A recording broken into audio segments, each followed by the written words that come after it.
1 বিঘা জমিতে বছরে 9 লক্ষ টাকা আয় করতে হলে চাষ করতে হবে গোলমরিচ গাছ।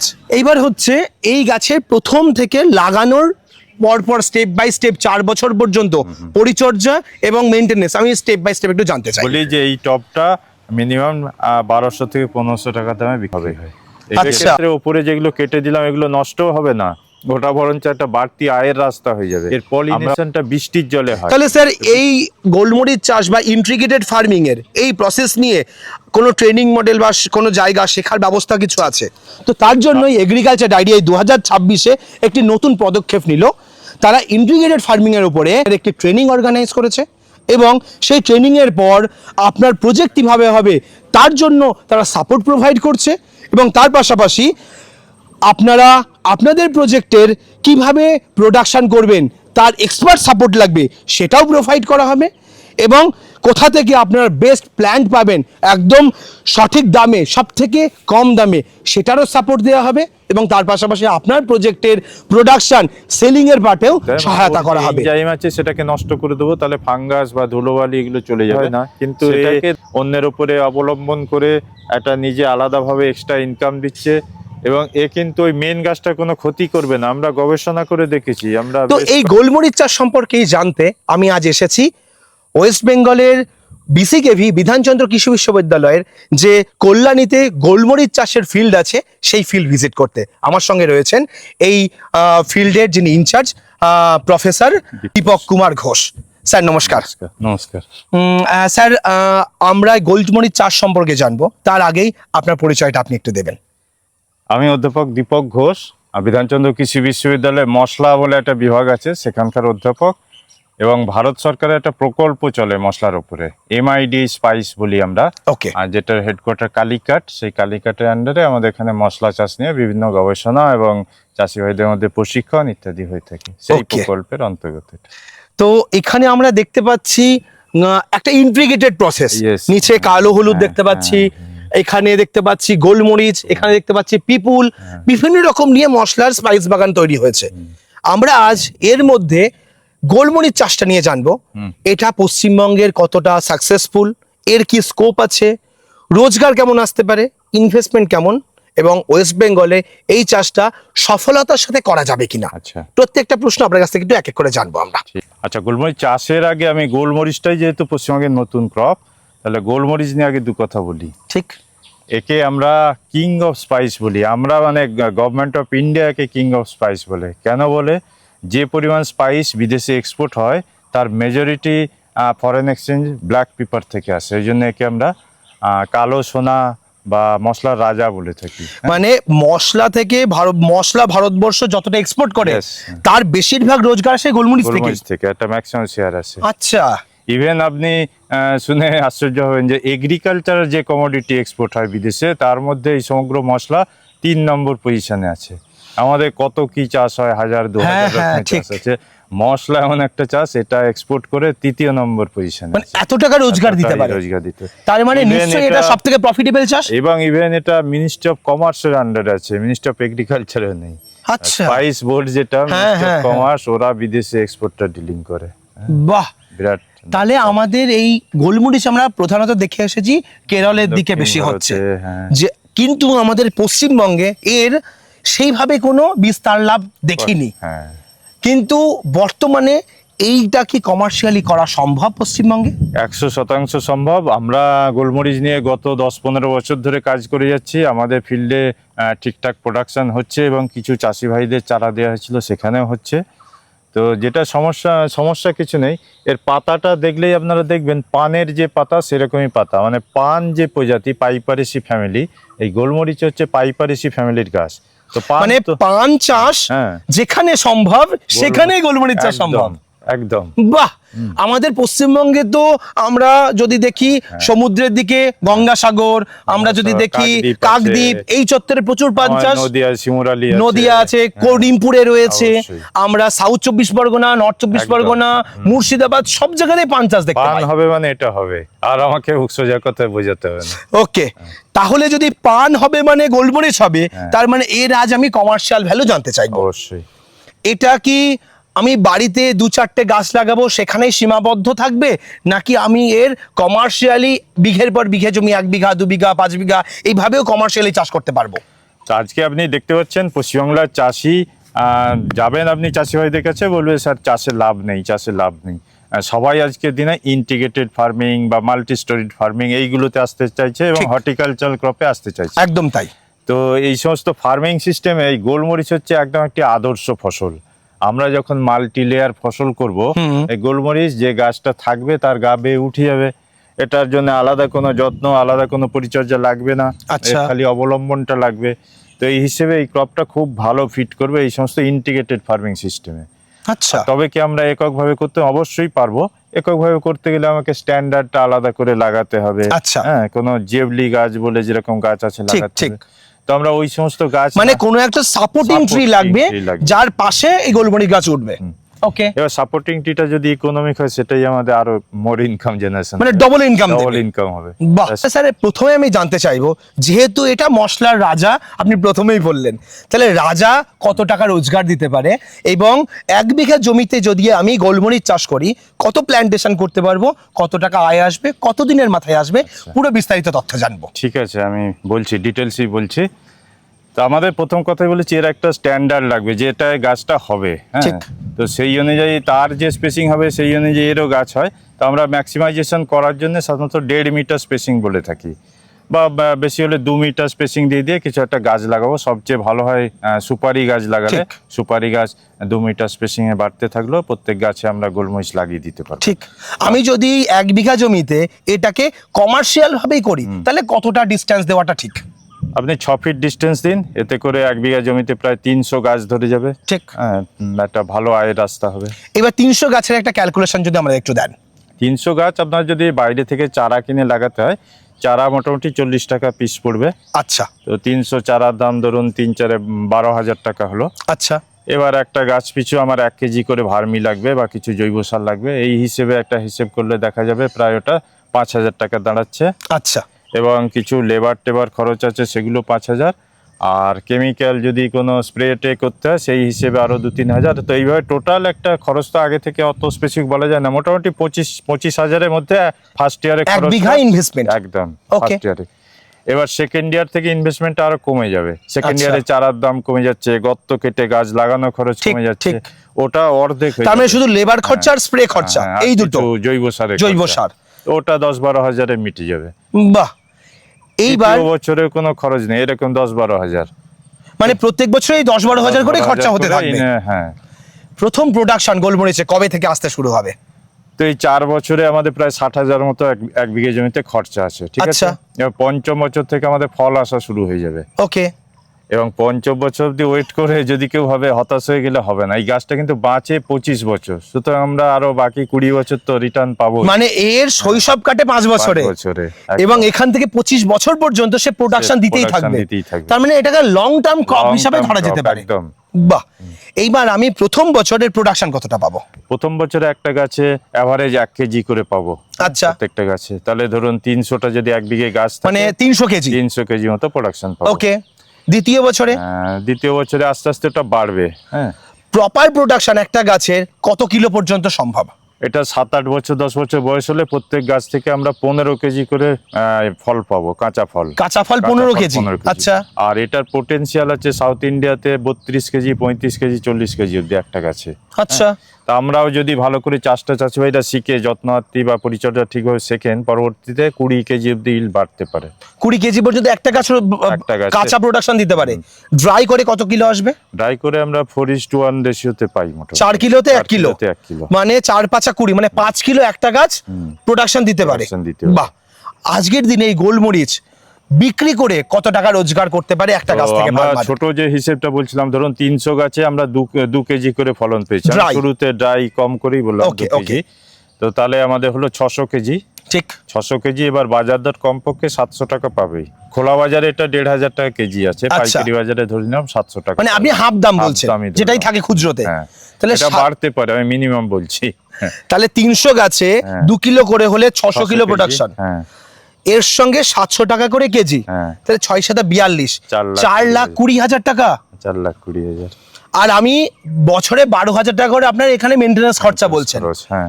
তার মানে আমি 12,000 আর ফল পাড়ার জন্য হারভেস্টিং এর লেবার খরচা, সেটা নিয়ে 25,000 আমি খরচা ধরি। 25,000 ধরি। এটা সম্পূর্ণ বিনা খরচে, কম খরচে একটা সাথী ফসল হিসেবে এক্সট্রা আয় দিচ্ছে আপনাকে। মানে এক্সট্রা 1 বিঘা জমি থেকে 4 লক্ষ টাকা। হ্যাঁ, এক্সট্রা রাজার দিল দরিয়া রাজা। মানে 1 বিঘা জমিতে আমি যদি গোলমরিচ সাথী ফসল হিসেবে করি 4 লক্ষ টাকা রোজগার। স্যার আপনি যা হিসাব বললেন, স্যার একদম প্রথমেই আমরা জানতে চাইবো এই গোলমরিচ চাষের জন্য আদর্শ মাটি এবং আদর্শ জলবায়ু কি? তো আমি শুরুতেই যেটা বললাম, পান চাষের জায়গায় এটা হবে, মানে আমাদের এখানকার যে বেলে দোআঁশ মাটি সেখানেই সবচেয়ে ভালো হবে। এ গাছের গোড়ায় জল জমা সহ্য করতে পারে না, তাহলে বৃষ্টি হবে 200 সেন্টিমিটার মতো বৃষ্টিপাত লাগবে। যেহেতু দক্ষিণ ভারতে বৃষ্টি বেশি, এখানে ওরকম বৃষ্টি আছে আমাদের। তো ওই বৃষ্টি আর আমাদের যে মাটি পান চাষের এলাকাগুলো যে বললেন একদম ঠিকঠাক হবে, অসুবিধা কিছু নেই। তাপমাত্রা কত পর্যন্ত সহ্য করতে পারে? তাপমাত্রা মোটামুটি 40 ডিগ্রি অবধি নিতে পারে। আর সর্বনিম্ন? সর্বনিম্ন 20 ডিগ্রি। আচ্ছা, আমাদের এখানে এই শীতকালে যেরকম 8-10 ডিগ্রি টেম্পারেচার চলে আসে, তাতে গাছের কোনো ক্ষতি আসবে না তো? গাছের ক্ষতি হয় না। আমাদের ফলের সময় টেম্পারেচারটা বেশি ইম্পর্টেন্ট। তো যে সময় ফল হয়, আমাদের গরমকালে ফুল আসে, বর্ষায় ফল হয়, ওই সময় ফুল ফলের যে টেম্পারেচার লাগে ওটা ঠিকঠাক থাকে। মানে আমাদের ওই 30-35 ডিগ্রি টেম্পারেচার হ্যাঁ। এটার জন্য আদর্শ। আদর্শ। ওকে, এইবার হচ্ছে এই গাছের প্রথম থেকে লাগানোর পরপর স্টেপ বাই স্টেপ 4 বছর পর্যন্ত পরিচর্যা এবং মেইনটেনেন্স আমি স্টেপ বাই স্টেপ একটু জানতে চাই। ঠিক আছে। কিভাবে 4 বছরের পরিচর্যাটা কেমন হবে? আমি গাছ নিয়েই দাঁড়িয়ে রয়েছি, এটা গোলমরিচের চারা। তো আমরা গোলমরিচের চারা বীজ থেকে করি না, আমরা গোলমরিচ গাছের ডাল কেটেই চারা তৈরি করতে হয়। সেই চারা আমাদের কাছেও পাওয়া যাবে বা বাইরে যে কোনো নার্সারিতে পাওয়া যাবে। তো চারা হচ্ছে 1 ফুট হাইটের চারা হলে খুব ভালো, এরকম প্যাকেট করা চারা নিতে হবে। চারা নেওয়ার পরে এই একটা নিচে 30 সেন্টিমিটার বা 1 foot into 1 foot into 1 foot 1 cubic ফিটে গর্ত করে সেখানে আমরা 1 কেজি ভার্মি কম্পোস্ট এবং কিছু গোবর সার ইত্যাদি অর্গানিক মিশিয়ে দেবো, তার মধ্যে লাগাতে হবে। এবং একদম গাছের গোড়া নয়, গাছের গোড়া থেকে 2 ফুট মতো দূরে আমরা গাছটা লাগাবো। এবং লাগানোর পরে হচ্ছে গিয়ে খুব ভালো করে গোড়াটা একটু উঁচু করে বেঁধে দিতে হবে, নাহলে জল জমলে কিন্তু চারা পচে যেতে পারে। তো গাছটা বাড়তে থাকবে, প্রথম বছরে আর কোনো পরিচর্যার দরকার নেই, গাছটা বাড়তে থাকবে, আমরা আগেই দেবো, আস্তে আস্তে গাছে উঠে যাবে। তো দ্বিতীয় তৃতীয় বছর অবধি গাছে উঠতে থাকবে, চতুর্থ বছরে পুরো এরকম ঝাড় হয়ে যাবে, পঞ্চম ষষ্ঠ বছরে আরও বড় ঝাড় হবে। তো প্রত্যেক বছরই আমরা বর্ষার আগে একবার এবং বর্ষার পরে একবার জৈব সার যোগ করব। জৈব সার 500 গ্রাম করে ভার্মি এবং গোবর সার বা খোল কিছু মিশিয়ে দেবো। আর যদি রাসায়নিক সার বলি, প্রত্যেক গাছে 140 গ্রাম নাইট্রোজেন, 100 গ্রাম ফসফেট এবং 140 গ্রাম নাইট্রোজেন হিসেবে দিতে হবে, সেটা বড় গাছে। তো ছোট গাছে আমি রাসায়নিক বলছিই না, যখন অনেক ফলন শুরু হবে পঞ্চম ষষ্ঠ বছর থেকে রাসায়নিক দিতে বলবো। তো এইভাবে গাছের পোকা বলতে সেভাবে পোকা লাগে না, পাতা খাওয়াটা পোকা লাগতে পারে, সেটা বিরাট কোনো সমস্যা নয়। এর রোগটাই হচ্ছে সমস্যা, গাছের পাতায় কিছু পচা রোগ লাগে, পানে যেরকম রোগ লাগে পাতা পচা। তো সেগুলো আমরা প্রথমে বর্দ মিশ্রণ বা ইত্যাদি দিয়ে স্প্রে করে কন্ট্রোল করার চেষ্টা করব। যদি সেভাবে কন্ট্রোল না হয় আমরা রাসায়নিকে যাব, রাসায়নিকে কপার ফাঞ্জিসাইড যেমন ব্লাইটক্স 4 লিটার প্রতি গ্রাম জলে দিয়ে আমরা স্প্রে করব। তো এই একটাই রোগ লাগে। আর মাঝে মাঝে গোড়ায় যদি বেশি জল জমে যায় তখন আমরা গোড়ায় একটু ব্লাইটক্স ড্রেঞ্চিং করে দেবো, জলে গুলে ঝাড়ি করে দিয়ে দেবো। তো এইভাবে বাঁচিয়ে রাখলে গাছটা সুন্দর তাজাভাবে গ্রো হতে থাকবে। তা আমাদের ফুল আসতে বা ফল হতে এটা 4 বছরের পরে পঞ্চম বছর থেকে এরকম ফুল আসবে। ফুলটা আসে হচ্ছে আমাদের মে মাস নাগাদ ফুল আসে গরমের সময়।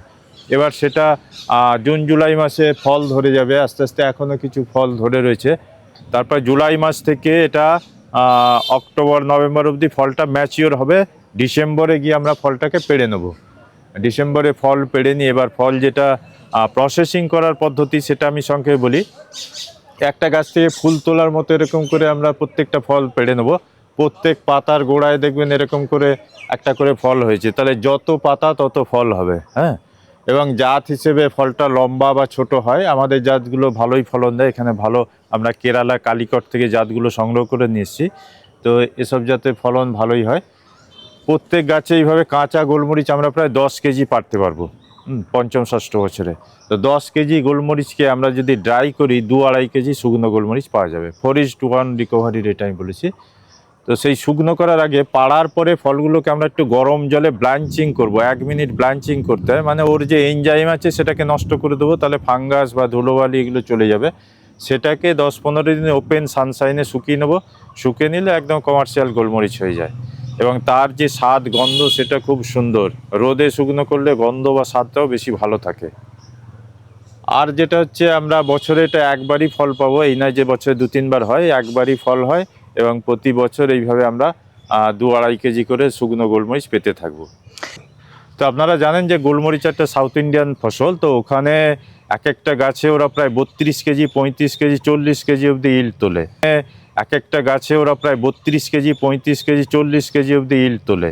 আমাদের এখানে পশ্চিমবঙ্গে আমি যেটা 10 কেজি বললাম সেটা শুরুর দিকে থাকবে, পরে গাছপালা যদি আরও বড় হয়, ঝোপঝাড়টা বেশি হয়, তখন আমরা একটা ঝাড় থেকে 20 কেজি, 22 কেজি অবধিও পাওয়া যায় কাঁচা গোলমরিচ।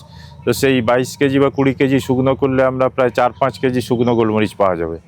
তো এই শুকনো গোলমরিচের দাম তখন লাভের পরিমাণটা আরও বাড়তে থাকবে।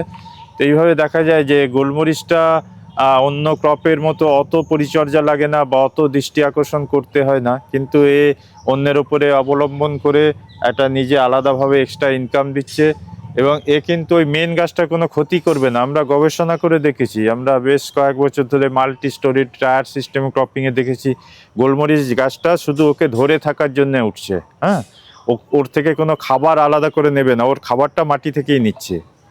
এবার প্রশ্ন হবে যে ওর জন্য খাবার অলরেডি বছরে 2 বার করে দিয়ে দেওয়া হচ্ছে, হ্যাঁ, তাহলে আর এক্সট্রা গাছের নিউট্রিশন নেওয়ার কোনো প্রয়োজন নেই। এবার একটা প্রশ্ন আসতে পারে, আমরা মাচাতে চাষ করলে তো বেশি ভালো হতো, আরো অনেক বেশি করা যেত, গাছে কেন? তো এটার একটা ব্যাখ্যা আছে। এটা ব্যাখ্যা হচ্ছে যে গোলমরিচের যে ফুলগুলো আছে দেখবেন সব নিচের দিকে ঝুলে আছে এবং ফুলগুলো দেখতে খুব একটা সুন্দর নয়, রং বা গন্ধ তেমন কিছু নেই। এর পলিনেশনটা বৃষ্টির জলে হয়। তো বৃষ্টির জলে পলিনেশন হয় বলে এরকম খাড়া গাছে লাগাতে হয়, বৃষ্টি পড়বে পলিনেশন হবে, যত ভালো পলিনেশন হবে তত ফল ধরবে একটা শুঁটিতে। তো সেই জন্যই খাড়া গাছে লাগালে খুব সুবিধা হয়। মানে এর জন্য, এর পলিনেশনের জন্য মৌমাছি বা কীট পতঙ্গের প্রয়োজন নেই, না, বৃষ্টির জলেই পলিনেশন হবে। বাহ, বৃষ্টি ভালো। ইভেন যদি বৃষ্টি কম হয় তখন আমরা সিম্পল জল স্প্রে করি পলিনেশন সুবিধে করার জন্য। বাহ। তো এই গোলমরিচ গাছ যেহেতু লতা জাতীয় গাছ, এটা তো ধীরে ধীরে গাছের মাথা পর্যন্ত বাড়তে থাকছে, তাহলে আমি উপরে উঠে হারভেস্ট করব কি করে এটা? একদমই খুব ভালো প্রশ্ন জিজ্ঞেস করেছেন। তো আমাদের সাউথ ইন্ডিয়ায় কিন্তু এরকম জঙ্গলই লাগানো হয়, উঁচু অবধি বেড়ে যায়। তারা কি করে, আমাদের এখানে তাল গাছে ওঠার যে বাঁশ আছে, বড় তাল গাছে ওঠে, সেরকম লোহা স্ট্রাকচার বানিয়ে ওপর অবধি নেয়। ঠিক আছে, ওটা একটা প্রসেস, যদি আমরা ওপর অবধি বাড়তে দিই। এবার যদি আমরা একটা প্রসেস বলছি, নারকেল গাছ বা সুপারি গাছে লাগিয়েছি, আমাদের ওপরে ফলটা পাড়তে হবে, নারকেলে ফলটা পাড়তে হবে। তো সেক্ষেত্রে আমরা 20-25 ফুটে বেশি এটাকে বাড়তে দিই না, আমরা ওই পর্যন্ত একটা ছোট মই বানিয়ে বাকি গাছটা, নারকেল গাছটা লোকে এমনি উঠবে বা মেশিন দিয়ে উঠবে, আর এইটুকু মই দিয়ে উঠবে। তো এই 25 ফুটের বা 20 ফুটের উপরে যখন চলে যাবে, আমরা ওপরটা কেটে নেব, কেটে নামিয়ে নেব। যত ওপরটা কাটা হবে নিচে থেকে ঝোপঝাড় পুরো বেশি হবে আরও। হ্যাঁ, পুরো আমরা জানি অ্যাপিক্যাল ডমিনেন্সটা নষ্ট হয়ে যাবে, তাহলে পরে সাইড ব্রাঞ্চিং বেশি হবে। তো এক্ষেত্রে ওপরে যেগুলো কেটে দিলাম এগুলো নষ্টও হবে না, ওটা বরঞ্চ একটা বাড়তি আয়ের রাস্তা হয়ে যাবে। আমরা ওপরটা কেটে দিয়ে এত বিরাট পরিমাণ লতা পেয়ে যাব, বা যেটা দিয়ে আমরা কাটিং করে সেখান থেকে 500,000 চারা বেরিয়ে যেতে পারে, সেই চারা দিয়ে আবার একটা মানে আয়ের রাস্তা হতে পারে। আচ্ছা, মানে আমি একটা গাছ ম্যাচিওর হয়ে যাওয়ার পর সেখান থেকে আমি কাটিং করে সেটা চারা বানাতে পারি, এবং 500 থেকে 1000 পিস চারা হবে একটা গাছ থেকে। হ্যাঁ, তার মানে একটা গাছ আমাকে রোজগার দিতে পারে। আমি যদি চারা, আপনি বললেন 40 টাকা করে বিক্রি, আমি যদি হোলসেলে 10 টাকা করে বিক্রি করি, তাহলে তো আমি একটা গাছ থেকে 5,000 টাকা চারা বিক্রি করতে পারবো। গোটা বাগানে কাটিং মিলে আমি 1 লাখ টাকার কাছাকাছি হয়ে যাবে প্রায়। বাপরে বাপ, মানে এটাও আমাকে একটা এক্সট্রা আয় দিল ফলের পাশাপাশি। এবং গোলমরিচ যেহেতু নতুন ফসল পশ্চিমবঙ্গে এবং ইন্টিগ্রেটেড ফার্মিং আসছে, চারার প্রচুর ডিমান্ড হবে, গভর্নমেন্টের ডিমান্ড হয়, নর্থ ইস্টে গোলমরিচের প্রচুর ডিমান্ড থাকে, ওখান থেকে রিকোয়ারমেন্ট আসে। এবং পশ্চিমবঙ্গে এটা একদম মানে আর্লি ভ্যারাইটি, পশ্চিমবঙ্গে এইভাবে কমার্শিয়ালি হয়নি, তাই এখানে চারার একটা বিরাট ডিমান্ড তৈরি হবে। অবশ্যই। বাহ, তার মানে আপনি গোলমরিচ চাষকে কোন দিক থেকে দেখছেন? পশ্চিমবঙ্গের ভবিষ্যতে গোলমরিচ চাষ কতটা ভূমিকা রাখতে পারে? পশ্চিমবঙ্গে জমির পরিমাণ কম, এটা মানতেই হবে। আমরা পাঞ্জাব হরিয়ানার মতো কমার্শিয়াল চাষে যেতে পারবো না। আমাদের পার হেক্টর পার হেড জমি কম, যেহেতু আমাদের অবশ্যই ইন্টিগ্রেটেড ফার্মিংয়ে যেতে হবে, আমাদের মাল্টি স্টোরেড ক্রপিং বা ইন্টিগ্রেটেড ফার্মিংয়ে যেতে হবে। তো সেক্ষেত্রে গোলমরিচ একটা আদর্শ ফসল। আমরা 10 হেক্টর জমি এক লপ্তে পাবো না যে সেখানে বিরাট কোনো কমার্শিয়াল চাষ করব। আমাদের ছোট ছোট চাষের ইউনিট, সেখানে বিভিন্ন হর্টিকালচারাল ক্রপ, তার সঙ্গে ফিশারিজ, গোটারি, এই সমস্ত করে ইন্টিগ্রেটেড সিস্টেমই আসতে হবে। সেটাই গোলমরিচ খুব সহায়তা করবে। আদর্শ ক্রপ। মানে আমি যদি খালি ফেন্সিং দিয়েও গোলমরিচ লাগাই, তাতেও আমাকে বছর শেষে একটা 1 লক্ষ টাকা রোজগার দিতে পারে এই গোলমরিচ গাছ। হ্যাঁ, বাহ। এবং তার পাশাপাশি এই গোলমরিচ গাছের নিচে আমরা দেখতে পাচ্ছি হলুদ, এখানে হলুদ লাগানো হয়েছে। তাহলে ইন্টিগ্রেটেড ফার্মিং এ হলুদ, গোলমরিচ এবং আমি যে ফল গাছটা লাগাবো সেইটা আমি একই জায়গায়। যেটা আমরা গাছ লাগিয়েছি এটা ফরেস্ট্রি গাছ, এর টিম্বার ভ্যালু আছে, একবারে শেষে পাওয়া যাবে। আর এটা যদি ফলের গাছ হয় রেগুলার বেসিসে রিটার্ন পাওয়া যাবে। তার মানে আমি ফল থেকে রোজগার পাবো, গোলমরিচ থেকে রোজগার পাবো, আবার মাটিতে যে হলুদ লাগানো আছে সেখান থেকে রোজগার পাবো। আদা, একাঙ্গি সবই হবে নিচে। তাহলে স্যার এই গোলমরিচ চাষ বা ইন্টিগ্রেটেড ফার্মিং এর এই প্রসেস নিয়ে কোনো ট্রেনিং মডেল বা কোনো জায়গা শেখার ব্যবস্থা কিছু আছে? তো আমরা সরকারিভাবে ট্রেনিং কয়েকটা দিই, সেটা বছরে 1-2 ট্রেনিং হয়তো হয়, কিন্তু সেটাই আজকের দিনে চাহিদা পূরণ হচ্ছে না। প্রত্যেক চাষি ভাই চাইছে ট্রেনিং নিতে, তারা ব্যাপারগুলোর নাম শুনেছেন কিন্তু ট্রেনিংয়ের ব্যবস্থা করতে পারছেন না। আমরা বিশ্ববিদ্যালয়ের টিচাররা অফিসিয়ালভাবে হয়তো 1-2 বছরের ট্রেনিং দিই। সেক্ষেত্রে যদি প্রাইভেট কোনো সংস্থা এগিয়ে আসেন, আমরা টাই আপ করে যদি ট্রেনিংয়ের সংখ্যা আরও বাড়াই, সেক্ষেত্রে চাষি ভাইদের বিস্তর উপকারিতা হবে। ওকে। এই গোলমরিচের চাষ যে প্রায় 4 বছরের প্রোডাকশন আসছে বা 5 বছরের মাথায় প্রথম হারভেস্ট হচ্ছে, এই টাইমটা কোনোভাবে কি কমানো সম্ভব? হ্যাঁ, অবশ্যই। হ্যাঁ, তার জন্য আমরা এই গাছটা উদাহরণ দিতে পারি। আচ্ছা। এটাকে আমরা টেকনিক্যালি বুশ পিপার বলি, বাংলায় বললে টবে গোলমরিচ চাষ। আচ্ছা। এতে আমরা সময় একদম সেকেন্ড ইয়ার থেকে এতে আমরা ফল পেয়ে যাব। মানে প্রথম বছর গাছ লাগাবো, দ্বিতীয় বছরই ফল পাবো। ফল পেয়ে যাব। আচ্ছা। তো এটা টবের মধ্যেই করা সম্ভব নাকি আরো কোনো ছোট কমার্শিয়াল সেটাকে নিয়ে যাওয়া সম্ভব? টবে তো শখের জন্য করাই যায়, বস্তাতে করা যেতে পারে, বা জমিতে যেখানে ছায়া জায়গা, সেখানে লঙ্কা বেগুন হয়তো ভালো হবে না, সেখানে বেগুন চাষের মতো এটা পরপর লাগিয়ে যাবো, এরকম ডিস্টেন্সে সেখানেই হবে। তবে বড় ঝোপালো গাছে যতটা প্রোডাকশন, এতে রেশিওতে সেইভাবে কম হবে, এর যতটা সাইজ সেরকম প্রোডাকশন। আচ্ছা। একটা গাছে হয়তো 400-500 গ্রাম হলো, 400-500 গ্রাম পার গাছে চলে আসবে। যতগুলো পাতা আছে ততগুলোই প্রায় ফল হয়। ওকে। তার মানে আমি যদি রেশিওতে লম্বা করে আলু বেগুনের মতো লাগিয়ে যাই, তাহলে কতটা ডিস্টেন্স দিতে হবে আমাকে? এটা মোটামুটি 60 সেন্টিমিটার দূরে দূরে লাগাতে হবে। 60 সেন্টিমিটার? আচ্ছা। মানে খুব বেশি গ্যাপ দেওয়া দরকার নেই, ঝোপের মতো করে ছোট করে করে পর পর পর জমিতে লাগিয়ে যেতে হবে, এবং জায়গাটা ছায়া হতে হবে, ওপেন ফিল্ডে হবে না। আচ্ছা। একটা গাছ থেকে আরেকটা গাছের ডিস্টেন্স কতটা রাখতে হবে, মানে সাইডে মিডিলে রো? গাছ থেকে গাছ 60 সেন্টিমিটার বললাম, এদিকে 75 সেন্টিমিটার রাখুন মাঝখান দিয়ে যাতায়াতের রাস্তার জন্য। আচ্ছা। এর প্রোডাকশন মোটামুটি তাহলে এই বিঘাতে মোটামুটি কত গাছ লাগানো সম্ভব? প্রথম বছর তো আমরা লাগাচ্ছি, বাড়তে থাকবে। দ্বিতীয় বছর থেকে আমরা প্রোডাকশন পাবো, যতটা ঝোপের সাইজ হবে। আমি বলেছি একটা রাফ ক্যালকুলেশন, যেরকম পাতা অতগুলোই প্রায় ফল হয়। ঠিক। তো এই হিসেবে দেখা যায় তৃতীয় বছর থেকে আমরা প্রায় 400 গ্রাম করে একটা টবে গোলমরিচ পেয়ে যাবো, মানে শুকনো গোলমরিচ চাষ। বাহ। 400 গ্রাম 500 গ্রাম এক একটা টবে চলে আসবে। বাহ। তাহলে এবং খাঁটি গোলমরিচ আমরা যদি গুঁড়িয়ে রেখে দিই, দেখবেন যে গন্ধটা নষ্ট হয়ে গেছে। ঠিক। একদম গাছ থেকে পারবো আর খাবো, এরকম ব্যাপার হয়ে যাবে। বাহ। তার মানে আমি নিজের বাড়িতেই জায়গা যদি না থাকে আমার, রুফটপ গার্ডেনে ছাদের মধ্যে টবেও করতে পারি, ব্যালকনিতেও হবে, ছায়া জায়গাতেও হবে, বা বাড়ির উঠোনে যেটুকু জায়গা আছে সেখানে আমি টবের মধ্যে করে ফেলতে পারি। অবশ্যই। একটা দারুণ কমার্শিয়াল দিক রয়েছে, তার পাশাপাশি শখ মেটানোর জন্য বাড়ির ছাদেও গোলমরিচ করা সম্ভব। এবং বলি যে এই টবটা মিনিমাম 1200 থেকে 1500 টাকা দামে বিক্রি হয়। আচ্ছা। রেডি প্লট 1200 থেকে 1500 টাকায় একটা সেট বিক্রি হয়, এবং এটা আমাকে একটা না এরকমই কি 20-25 বছর প্রোডাকশন দিয়ে যাবে? এটা 10-12 বছর ভালোভাবে দেবে। মেন হচ্ছে একে রিপোর্টিং করতে হবে মাঝে মাঝে, রিপোর্টিং টেকনোলজিটা জানতে হবে, খাবারটা দিতে হবে। ওটা করলেই বহুদিন টেনে নেওয়া যাবে। ওর আয়ুষ্কাল তো 25 বছর আছেই, যদি আমরা রিপোর্টিং করে খাবার ঠিকঠাক দিই, কাটিং করি। মানে 1200 টাকা বা 1500 টাকায় আমি ইনভেস্ট করে 25 বছর বা 20 বছর ধরে আমি গোলমরিচ পেতে পারি। গোলমরিচ পাচ্ছি, ওটা এক্সট্রা পাচ্ছি। কেউ যদি এটাকে পেশা হিসেবে বনসাই আকারে নিতে চান, বনসাই বিক্রি করে যেরকম লাভ হয়, সেটা তো অনেক টাইম লাগে, বনসাই 10-15 বছর আগে তৈরি হয় না। ঠিক। তো এটা আমার 2-3 বছরে সুন্দর বনসাই গোলমরিচ তৈরি হয়ে যাবে। তার পাশাপাশি কি সে চারার ব্যবসা করতে পারে এটা থেকে, চারার যেটা ব্যবসা এক্সট্রা হবে করতে সেটা কাটিং করে? এই চারা, এই ডালগুলো আমরা কেটে যখন লাগাবো, এগুলো থেকে বুশ পেপারই তৈরি হবে, কারণ এগুলো ফ্রুটিং ব্রাঞ্চ। আচ্ছা, তার মানে এটাই পরের বছর আবার 1 বছর আগে পরের বছর আবার ফল চলে আসবে। বাহ। এবং সেই চারা মিনিমাম 150-200 টাকা দামে বিক্রি হয়, এই বুশ পেপারের চারা। বাহ, ওটা 40 টাকা, এটা 250 থেকে 200 থেকে 250 টাকা, 300 টাকা। আর এরকম পট দিয়ে রেডি করে দেবো 1000-1200। বাহ, এটা কিন্তু একটা নতুন আয়ের দিক আমাদের পশ্চিমবঙ্গে হতে পারে এই গোলমরিচ চাষ। পশ্চিমবঙ্গে সরকারি বা বেসরকারিভাবে বহু ধরনের ট্রেনিং আছে, কিন্তু সেটা সিঙ্গেল ক্রপের ওপরে। মানে আপনি যদি ফলের চাষ করেন তাহলে শুধু ফলের চাষের ট্রেনিং হবে, যদি আপনি মাছ চাষ করেন শুধু মাছের, যদি মুরগি চাষ করেন শুধু মুরগি চাষের, বা যদি আপনি কোনো মশলার চাষ করেন তাহলে শুধুমাত্র সেটার উপরেই ট্রেনিং হয়। ইন্টিগ্রেটেড মডেলে এখনো কিন্তু সেভাবে কোনো ট্রেনিং অর্গানাইজ করা হয়নি। তো সেই কারণে আমাদের কাছে বহু এনকোয়ারি এসেছে যে ইন্টিগ্রেটেড ফার্মিংয়ের একটা ট্রেনিং যদি কোথাও পাওয়া যায়, শেখা যদি যায় এবং তার যদি ইন্টার্নশিপ হয়, তাহলে আমাদের ভীষণ উপকার হয়। আমরা ইন্টিগ্রেটেড ফার্মিং কমার্শিয়ালি করতে চাইছি। তো যারা ইন্টিগ্রেটেড ফার্মিংয়ের ব্যাপারে ট্রেনিং নিতে চান, তারা স্ক্রিনে দেওয়া নাম্বারে যোগাযোগ করুন এবং খুব তাড়াতাড়ি জুলাই মাসেই আমাদের ট্রেনিং চালু হচ্ছে ইন্টিগ্রেটেড ফার্মিংয়ের উপরে। আপনারা সেই ট্রেনিংয়ে অংশগ্রহণ করতে পারেন এবং আপনার ইন্টিগ্রেটেড ফার্মিং খুব সাকসেসফুল করার জন্য আমাদের যারা এক্সপার্ট রয়েছেন, বিভিন্ন ইউনিভার্সিটির এক্সপার্ট, বিভিন্ন প্র্যাকটিক্যাল ফিল্ডে 10 থেকে 12 বছর ধরে যারা কাজ করছে, সেই সমস্ত এক্সপার্ট আপনাদের সহায়তা করার চেষ্টা করবে। আজকের ভিডিওটা কেমন লাগলো অবশ্যই কমেন্ট করে জানাবেন এবং যারা এখন ইন্টিগ্রেটেড ফার্মিংয়ের ট্রেনিং করতে চান, স্ক্রিনে দেওয়া নাম্বারে ফোন করবেন।